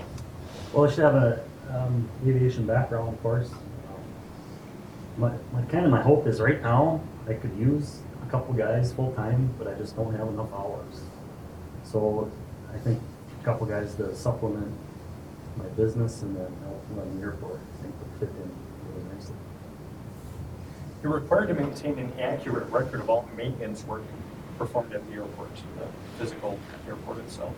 What process would you use to facilitate this requirement? Whatever they've been doing in the past, I guess it's probably talk to Kurt and get that figured out. And if there's anything we need to do better, we'll do it better. What are your plans to market the Fergus Falls Airport and its services, and how will you measure to determine if these efforts have been successful? Advertising, radio, newspaper, try to get people from out of town. Magazines, put ads in, Facebook, a lot of that digital marketing is so cheap. One thing I don't think I've ever seen an ad for the airport, ever, anywhere, in I've lived here 15 years. I think that's something that really needs to change. How are you going to measure if those efforts have been successful? Well, I think you kind of know, advertising my own business, anytime I've done advertising, I've had people mention the ad here. Sometimes when they do flyers, it's neat to see them bring the flyer into the office, stuff like that. The FAA requires frequent inspections of all runways, taxiways, taxi lanes, and the general aviation apron. What specific hazards would you look for in this inspection? All the required, we have to, I'll be honest with you, I need a little education and figure that out. Directions or help we need to do. Describe your experience running airport operations specific to hangar rentals, fueling, aircraft rentals, flight inspection, and hosting special events. I worked at the Fergus Jet Center for 2 years during college. Pretty much paid for my flight instruction there. And we did all that kind of stuff. Took care of hangars, field airplanes, marshal airplanes, anything from 152s to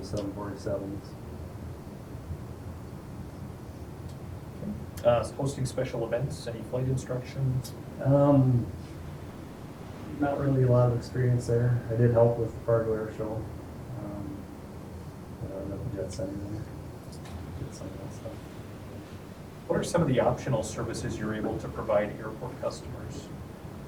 I have a fuel truck we could use at a single point for jet fuel. I would like to bring that up here. It's currently down in Wheaton. So that might make things a little easier for bigger aircraft on the ramp. We don't have to move these fuel pumps.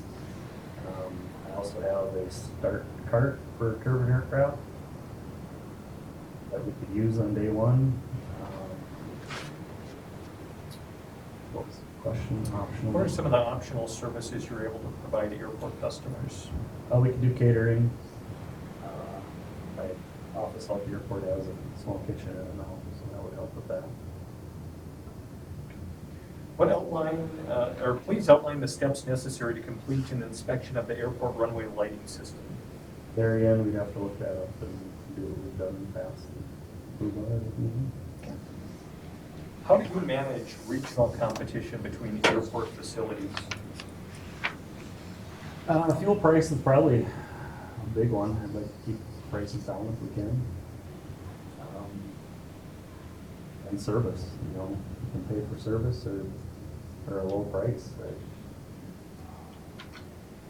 Fuel price should reflect that, possibly have a full service price or a self-service price.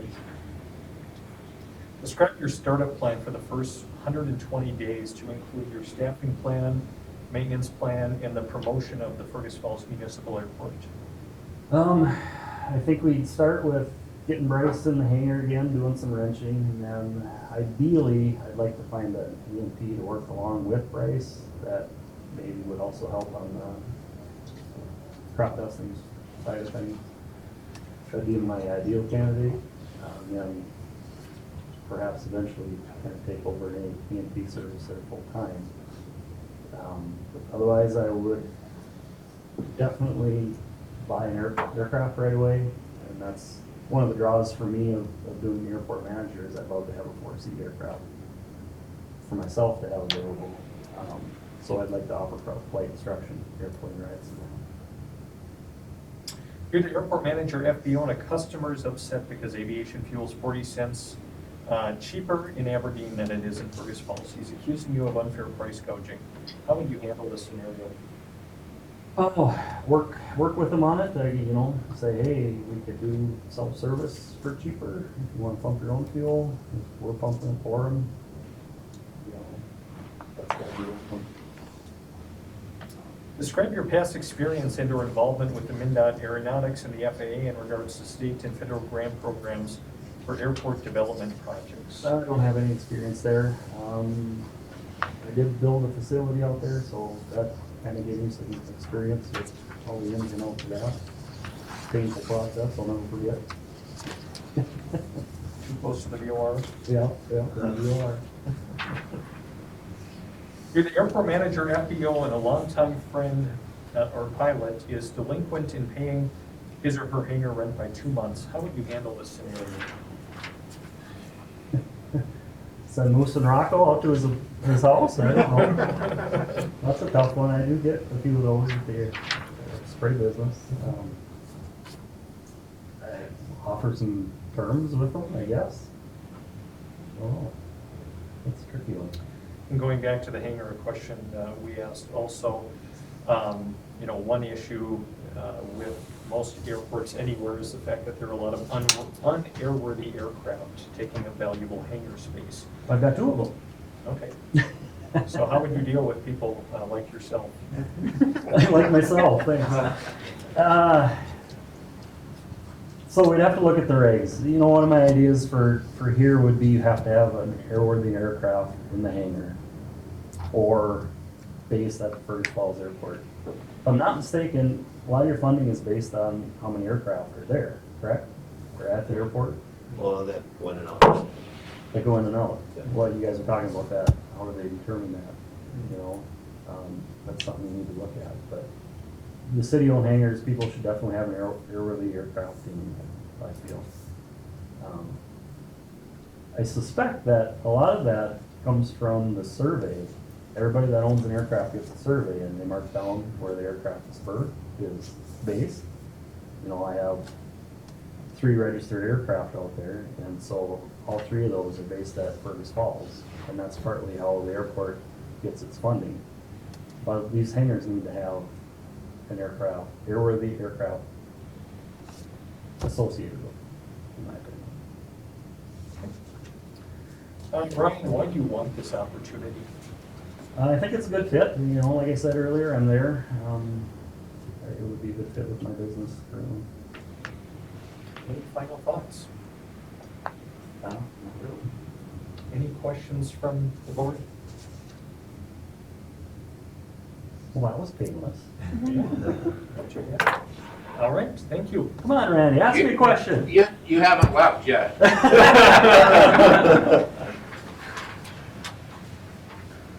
How many hours a week would you give Randy to help vacuum and maintain the King Air? I'm looking for work. All right, thanks. That's all there is to it? That's it.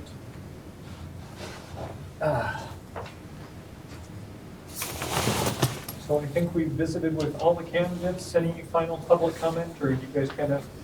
And then Mike, it's just up to us to kind of discuss and debate and provide a recommendation, or? That's great. You guys can have a meeting past this point and discuss your questions, concerns, comments, Okay, and that's also open. that's open, okay, all right. Will that be posted, or the meeting? Is it, or you're having a regular airport? I would board meeting? suggest we do it now. Yeah, we're gonna talk right now. No? Yep, we're gonna walk away with a decision today, I think is the goal. Oh, it is. So should we all just score? And Yeah, so I don't know, everyone wants a little time to score and. Kind of sit up here.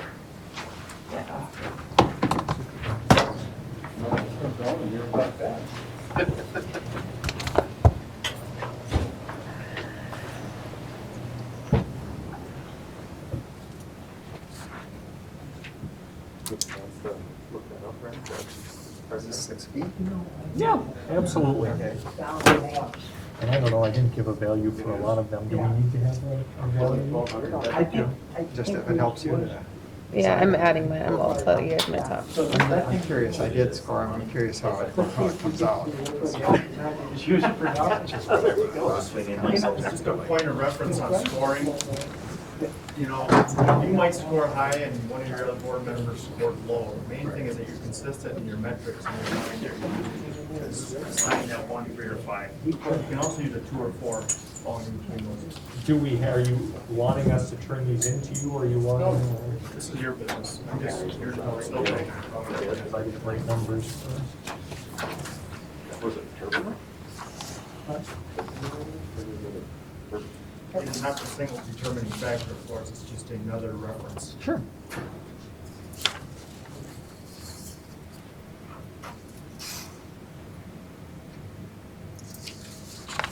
Are you guys taking public comment, or can I leave?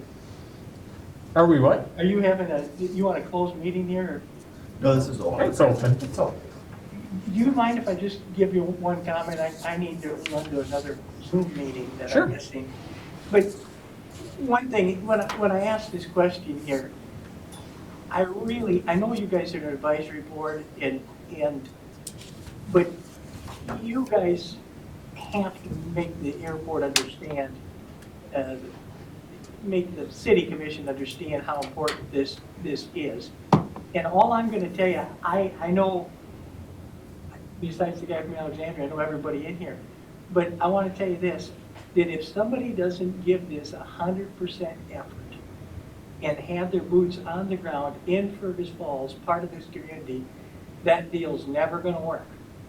And I'll guarantee you, I'll lay everything I own on that fact, unless somebody totally gets committed to being here, this can't be run as a satellite type operation or an offhand something else to do because I want to pick up a few extra bucks. They gotta have a huge passion, and they gotta decide, I'm gonna be here, I'm gonna have my feet on the ground doing it. That's all I really am here to tell you, and I just hope you would communicate that between yourself and then on to the city commission. So, Sure. Thank you, Brent, for your wise words. I'll get out of here. No, I've done this stuff before, I know what happens, so. Okay, Thanks, Brent. Thank you. see you guys. Thanks, Brent. Have a good day. Okay. Yeah.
I didn't do it as I went. Oh, Go ahead. well, I was just gonna ask if I could, I have a couple questions I wanted to talk about within this. Sure. While we're at, not if that works. Do we wanna put some type of weighted scale versus local versus if we're gonna be there, or if this is gonna be a multiple station, or how to do that, because I think Brent brings up some pretty valid points on that. I mean, I'd like to get a dialogue started on kind of how we want to move. Yeah, I would agree. I think I'm probably one of the only non-pilots in here, so I'd love to hear feedback on his flying into an airport with someone who has management experience versus doesn't. It's obviously probably obvious, so I'd like to talk about that a little bit too, because they're so different. I'm at whatever point I'm willing Go to ahead, go Steve. straight to Yeah. what I think. I think, go ahead. If you want. And I am truly open-minded on this, but I was surprised. I put, like Mike says, the numbers are helpful, they're not determinative. It surprised me that pretty much when I added up the numbers that I gave, it pretty much would have been the way I ranked them if there hadn't been numbers. So that was interesting, and Sure. I can tell you what those are. I would, at this point, rule out Alexandria Aviation for kind of the Brent reasons. I think there are a couple of reasons that their proposal is a little different than the others, maybe. I liked Craig and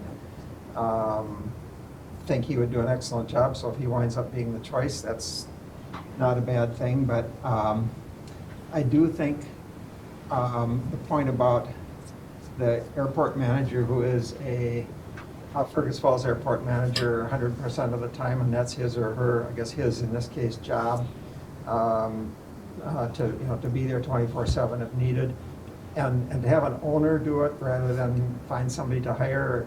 Any of us that have been in business, we know that sometimes it works, but often it's not the same as if the owner is personally involved or not. So there's that issue. And then it seems to me like he costs twice as much because we get half of his time for the same price as we get at least full-time from the other three. And in fact, in the Sandra and Stacy case, we get 2 full-time owner managers. So that's and more hours of operation. But the other thing that surprised me a little bit from the interview, and I thought the interviews were valuable because the picture's clear to me. I thought he does, Alexandria Aviation, I'd forgotten they're not in the maintenance business at all, not even in Alexandria. And I think maintenance and flight instruction to me are 2 really key drivers for the airport. I mean, you can promote all you want, but if you still got to fly your airplane to Elbow Lake to get an annual, it's just not the same. Or you get flight instruction here 1 day a week or whatever, because that's when the instructor schedules everything, and it's not good weather that day, and then you miss a week. So there's no maintenance under that plan. There's no aircraft for training. There will be eventually, probably. No full-time CFI.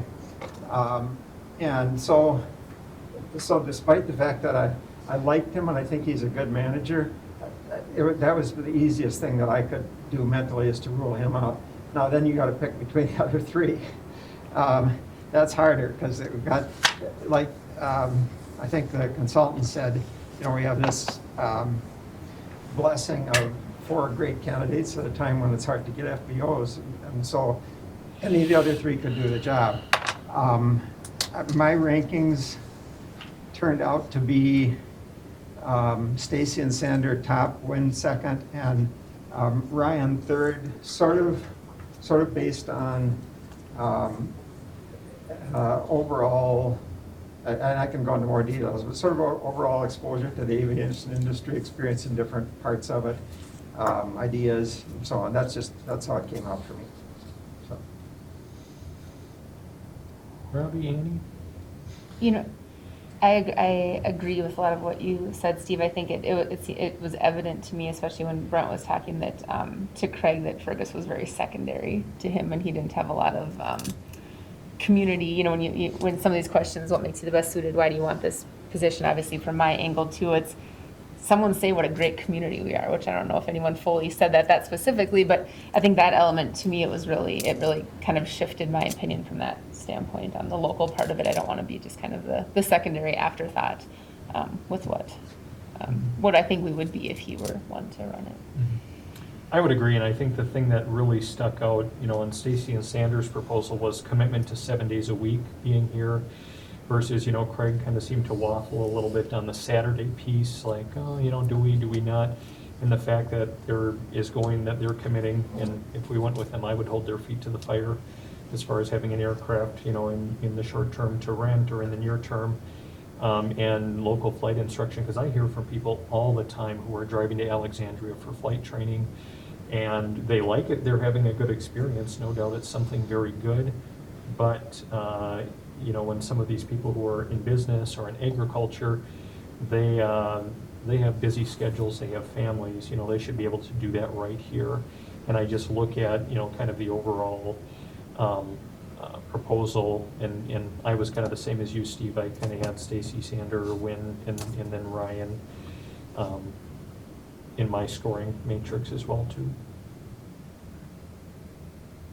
I think Stacy and Sander are a good option just because of the experience too in corporate world, and they do have management experience within buildings and refurbishing and everything there too, and the hours are good. We just need somebody present at the airport that's willing to be there, and like Dave is doing an amazing job right now. He's present there, he's helping fuel, he's being a thing on there, and yeah, 45 minutes is a long ways away for calling up somebody at 2 o'clock in the morning to help with something. The biggest piece that I picked up, I think, from when Sanders spoke was, how are you going to measure this and with revenue? And, you know, just kind of looking at it as a business as well. You know, I don't think historically it's really, you know, been run that seriously as far as a business is concerned. And so looking at it as a business and, you know, talking about regional competition, Fergus Falls being #1, those were a couple other pieces that I picked up. I truly think that CAA, I've never looked into it that much, but I've always kind of thought that was a big thing in the first part. If we get like a Phillips or a Shell or something here or someplace to come, and like was mentioned, we have one of the best ramps, airports, facilities to pull in a jet or something, to come in here and just be present and have something for a little bit of a time. You can come down here from Fargo if you drop off a client, come down here, you know.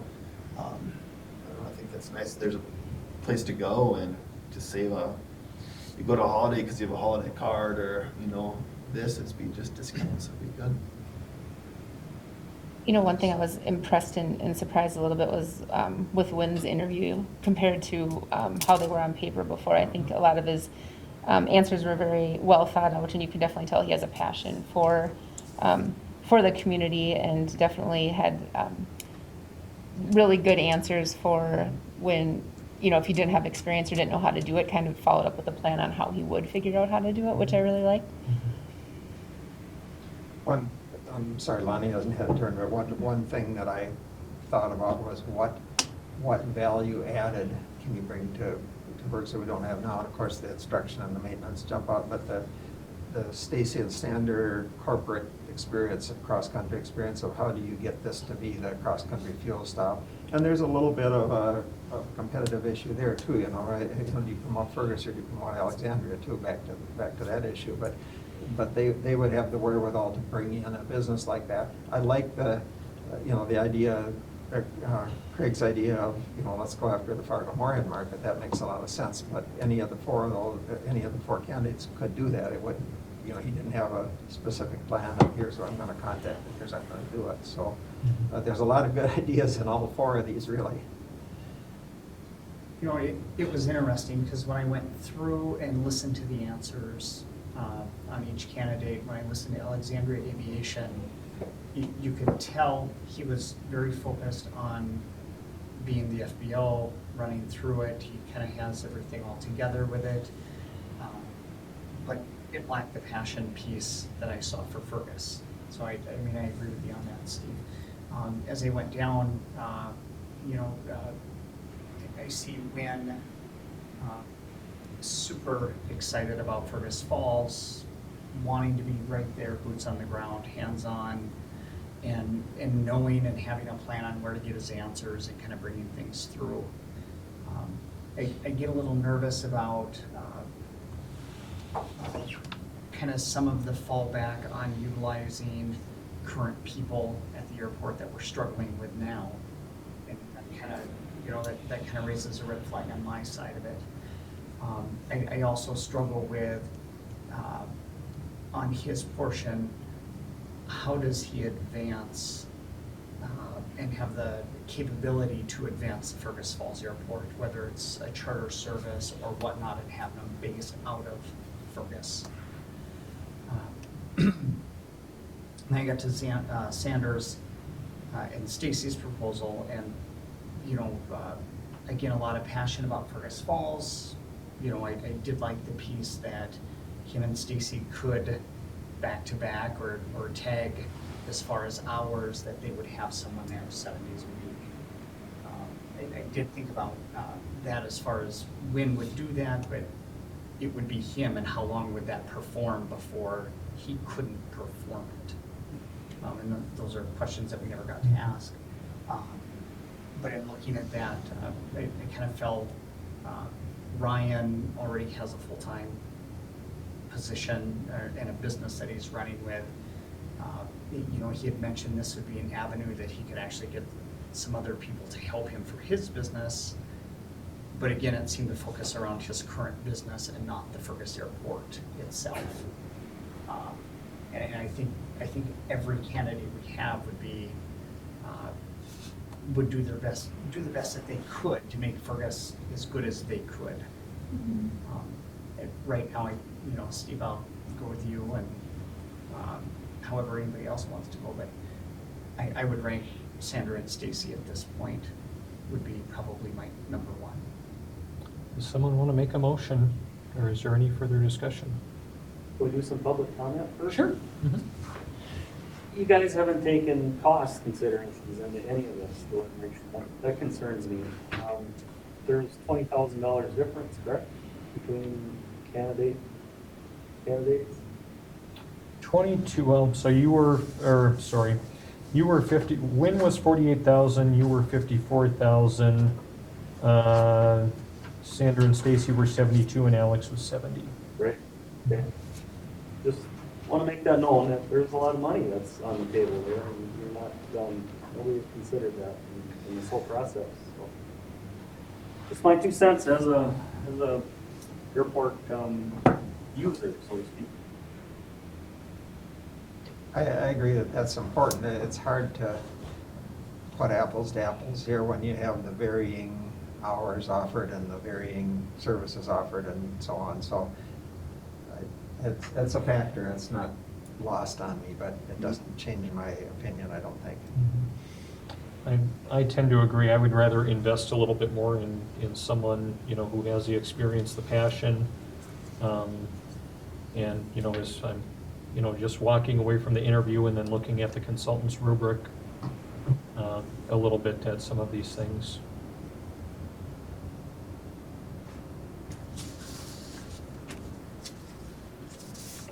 Do you know, Andrew, or maybe, I don't know if Mike would know, I know there was references included, did somebody call references on? The only reference that was included, I think Randy had written a letter for. Wynn had somebody in there for the Black Hills and things too that I read. I can look here, I've got all of them. Let's see, Wynn's proposal. Well, Donald, Alec did too. Wynn said references available upon request. Okay. Sandra, did you guys submit any references? No, because a lot of the references involved would have been people tied to the process probably, and we just excluded that, but we have countless references available. Whatever you would need, we can provide those anytime. Can I ask Sandra a question? Or is it past that point? Right now? Because I know you do have property management and businesses. Can you just talk high level quantity, how many businesses do you have and how many properties do you manage? Yeah, for sure we can. So, businesses wise, we operate 4 businesses really in Fergus Falls, excluding the property management portion. Property wise, we have roughly 10 commercial buildings just downtown, so Main Street, that's where the local piece comes in for us. And then residential units, we have,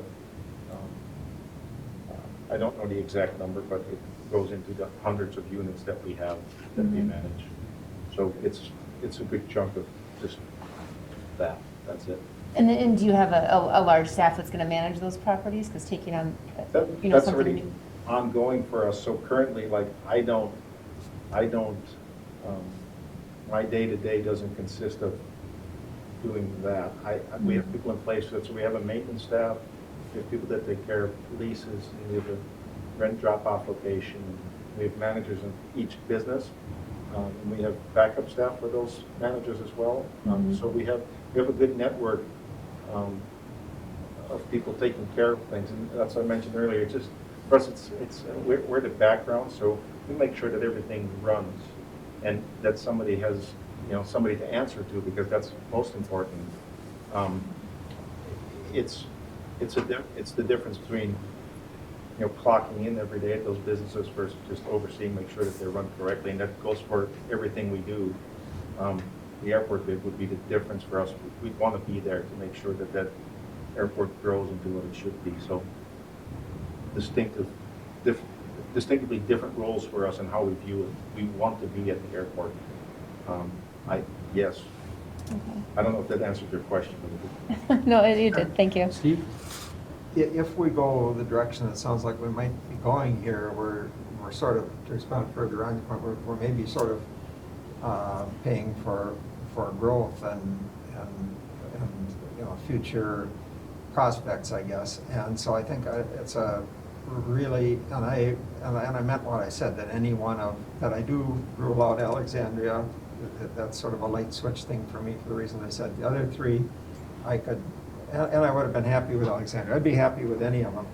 And I appreciate Ryan's investment in the airport and, the personal money and the time he's put into it and so on to operate his business. So I don't overlook that, or the pricing. But I think for our group, for our committee, we need to get right to work after this is settled on an evaluation process, so that, if we are paying extra for sort of the promise of future performance, we need to make sure that the city gets its money's worth and that actually happens. And if it turns out that, Sanders spending his time on the rental units and he's not focusing on the airport, we need to find that out, and the city needs to look at it again whenever the next contract is up. And that's good practice anyway. There's yearly reviews anyways. Yeah, and one thing that I don't think anybody mentioned that I thought about, and Brent left, but car dealers, you get bombarded with, will you give us 5 stars, will you give us your feedback, will you post your review on Google, whatever it is. I think feedback for, how's it going from the customers as well as from the city? Are they performing up to standards? Is there something, are they open to suggestions? Is there something that they should be doing that they're not, whatever? I think, for better or worse, it kind of falls to us to try to evaluate that ongoing and see if whatever decision we make was the right one. Sure. And I think we were finally getting there, with our process this year and having kind of a review process where all of the board members take part, and then there's a self-review. I don't believe they got communicated to Kurt because he had resigned at that point and Brian didn't see the merit, but I think if we keep that ongoing. Also, Ryan, to answer, as I'm looking at this, like you had said 54,000 and are open Monday through Friday, like Stacy and Sandra, they were the most expensive, but are committed to Saturday and Sunday. That's 100 extra days a year. So, I can't break that down quick in my head, but I think looking at it, so at first glance, just looking at that line, you're right, but in thinking about it, I think, that is an excellent value, so. That's 30%.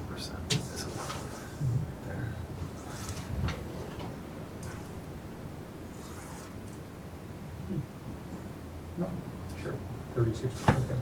It was just representing what Sandra had sent to me, just some concerns too. Sure. Well, any further discussion? Would someone like to make a motion? Sure. I'll make a motion that we recommend the LLC application. We have a motion? Is there a second? Is there a second? I'll second. Okay, any further discussion? Andy, you look like you're thinking, so. No. you got- Well, I obviously have a different angle than a lot of you, and I don't necessarily rank them, and I do see positives of both. Sandra, I guess I don't know Stacy. I wish he would have been here. I've heard of him, and then also just from the angle I look at it, again, not a pilot, but you know, some of Wynn's comments about really wanting to make the airport a good experience and better thought out. But again, on the flip side, I see the value of Sandra and Stacy, so I can see both sides. I know I don't know a lot of these people like you do, some of the pilots and everything, so I only know my experience with them. And again, with some of the candidates, I have a lot of experience with people they've worked with in the past too, so I think I have some concerns about both, but I would never want to put someone in a position where I wouldn't support it, so I will definitely go with the group on the decision to be made, because again, I don't have a ton of experience with all the candidates, but do have some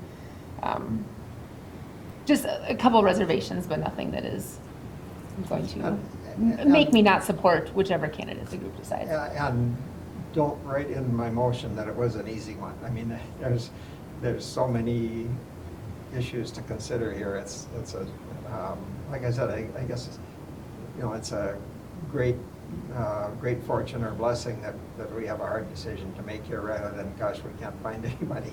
It's just the opposite, which isn't what I would have expected a year ago. No, I agree, and yeah, we are lucky to have really, really good options, and it is tough, but I think, looking at everything and looking at the fact that we have someone who's local, boots on the ground every day, I think what Brent said was important.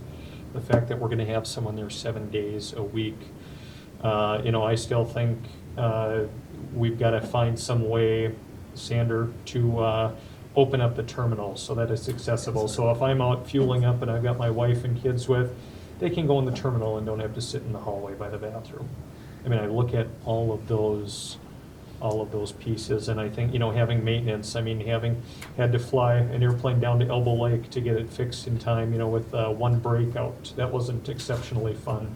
So having a better option, I think is really important, and an airplane to rent and some quality flight instructions. So. Most places seem to have like a key in the Unicom frequency to Right. get in, but then you'd have to, so that's getting into the weeds, but that's a good idea to figure out how to reconfigure that. I don't like things like Ryan, but he was a great guy, and I think it was cheaper, but I think going back to you, he just didn't have the experience and/or able, he just kind of looked at add on to his own business. But it wasn't really cheaper if you do the math, I think. Right. If you compare that and you figure 100 extra, full-time days more or less, his proposal was not less expensive. He specifically said what you just said, Robbie. I made a note of it, and that was really important to me on the very last question of why do you want this opportunity? He said it's a good fit to my existing business.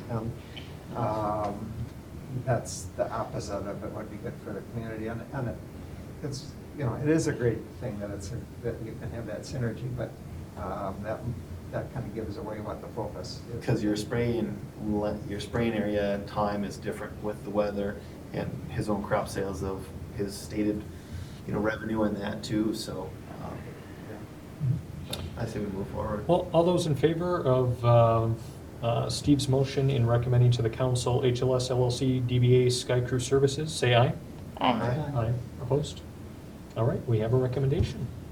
Who's going to contact the candidates? I guess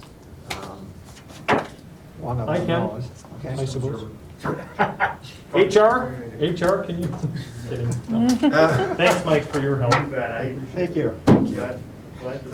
Can I take a minute to talk history before, I know it's getting late, but I Yeah. thought back, I'm the old guy in the room, and I am a former owner of the FBO, and I worked at the airport starting when I was in high school, and I flew Part 135 and instructed and did everything.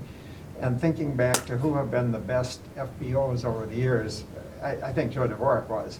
And of course, he ran a spray business as well, but he was a CPA before he was in aviation, and he flew P-51s in the war. And so when I would work the line like on a Sunday morning and it'd be dead, I was his bookkeeper. So, and I think Sanders said we'll find, people would do that, and, there's always cleaning to do and Are stuff. you I applying? was just saying. Is that what you're leading I'm into? available. I'm on my hands. And then I thought about Lucky Scholl, who was actually my partner in owning the FBO, but he was the airport manager, and he had no airport experience. He had no airport management experience, but he was always hanging out at the airport and flying his Champ. Never did get his private. He was a student pilot for about 30 years or whatever. But he came up, he presided over getting the money for the new airport runway, 1331 and the administration building. And he worked full-time at the Viking Cafe, sort of, as well as full-time at the airport. I don't know how he did that, but the administration building, he sketched out on the back of a napkin. And it was the combined hangar and administration building. It was such a good idea that Park Rapids used the same thing, and maybe it was Crookston or some other place did too. But so, and I don't discount the value of being an existing FBO, but sometimes other things work out pretty well for you too, I think, so. All right. That was the good old days. I went back. I want to go to Vinnie Furman. I didn't really wasn't a part of that, but I want to go to DL and get the coffee and donuts at 6 o'clock in the morning. That's what I want. All right. All right. Well, Thank you, guys. everybody. Thank you. Everybody. Thank you, guys.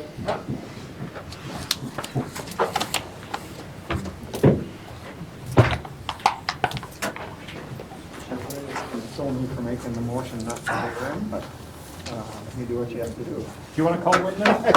Thank you. You want to call it? I wish he Or would. you want me to call it? No, I don't want to call him. What'd you say? I just wish he would get involved with maybe with Sandra and Stacy to be a portion of it I too. told him to do that, and he said, My pleasure. no, I can make more money. Yeah, $85,000 working at the Air National Guard. You guys stay warm. Thanks, Mike. Nice to see you. You too. All these guys, I don't know, the proposals are confidential, but we have seen on harvest all the good ideas. The proposals are on the website. Yeah, they are. Because they were, It's public information. now it is. The ones that I had from earlier weren't, but then if they listed them all on there. So I know, that's, yeah, I know.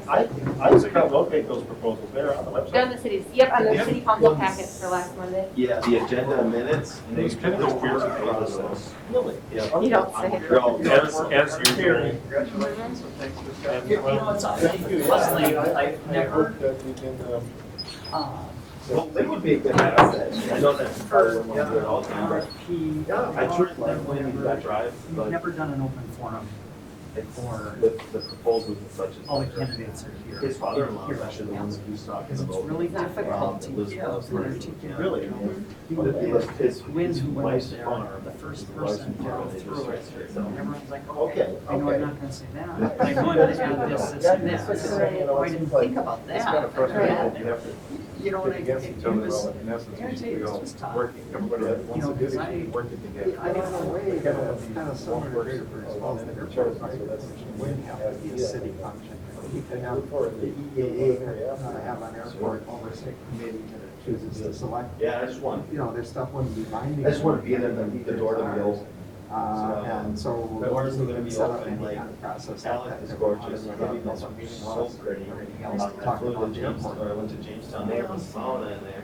That I mean, yeah, would be a and lot. there's just so That good would- things. this whole Always process. options, and I'm sure we'll be hearing from others about waiting for your buddy Josh Carlson. Well, the city will allow them. We had money towards it. That's good, because we used to have them, because we didn't know where to go from there. Oh my gosh, no, I would love to, I have, yeah. I just have- No, it's I think he had it appropriated. I think whatever I don't think you Kurt can do this would as fair. do an approach, the city would then help fund. Interesting. So maybe, I know that we came up with kind of a plan, so in the future, whatever, ask and just put an ask in and see what kind of happens. Thanks, guys. It's so awkward not to shake hands, right? Like to shake hands. Oh, I was gonna say. I've been shaking hands all day. Well, I know that, but I try to keep good in public. Thank you much. Yeah, I don't think I've met you yet. I don't, so I